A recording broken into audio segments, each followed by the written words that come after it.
Once, on the rocky coast of Maine, there lived a young boy named Logan. He often complained that life was unfair, that others were lucky while he was not.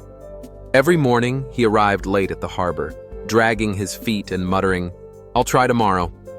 Tomorrow became his favorite word, until one stormy day changed everything. That afternoon, Logan was sent across the rough sea to deliver food to an old lighthouse keeper named Henry. He grumbled the whole way, cursing the cold wind and the rain that soaked through his jacket. When he reached the island, he found Henry standing at the base of the tall lighthouse, holding a lantern against the howling storm. The old man smiled and said, "You're just in time, boy. Tonight, if this light goes out, ships could crash into the rocks. A single hour of darkness can cost dozens of lives." Logan laughed carelessly.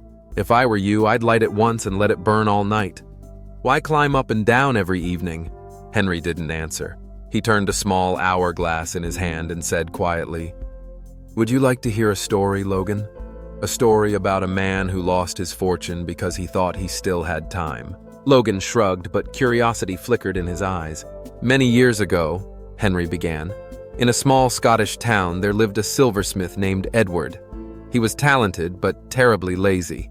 One day, a wealthy merchant came to him and said, 'I'm leaving in 12 days. Make me 12 silver bracelets, one for each day. If you finish on time, I'll pay you 10 times your usual price.' Edward agreed eagerly. But on the first day, he went out drinking with his friends. On the second, he decided to rest. By the 10th day, he hadn't even touched his tools.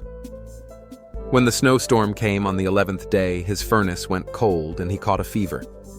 On the 12th day, the merchant returned. Edward had only 2 half-finished bracelets. The merchant looked at him sadly and said, "I'm not disappointed in your work, Edward. I'm disappointed that you sold your entire life to tomorrow." From that day on, no one trusted Edward again. People called him the Smith of Tomorrow, and he died with nothing but regret. When Henry finished, the only sound was the wind crashing against the waves. Logan stared at the old man and whispered, "What happened to you after that?" Henry smiled faintly. "I was his apprentice," he said. "I watched him waste his years until the fire inside him, and in his forge, went out forever.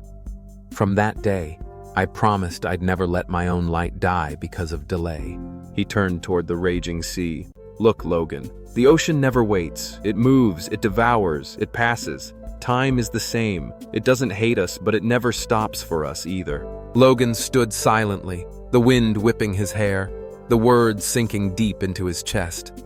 That night, he helped Henry climb the tower and light the great lamp.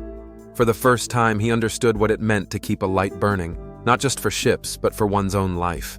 Years later, the island still shone every night. But the man climbing the stairs was no longer Henry. It was Logan, the boy who once said tomorrow.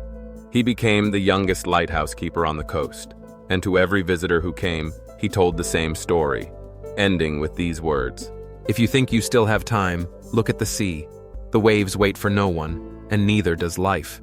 And if this story stirred something inside you, a reminder of how precious your time truly is, don't let it fade away like another forgotten moment. Subscribe to Tiny Power Tales for more stories that awaken your mind and heart, and join IPA English Story to learn English through powerful, meaningful tales. Every story is a seed of wisdom. Let's grow them together, one tale at a time.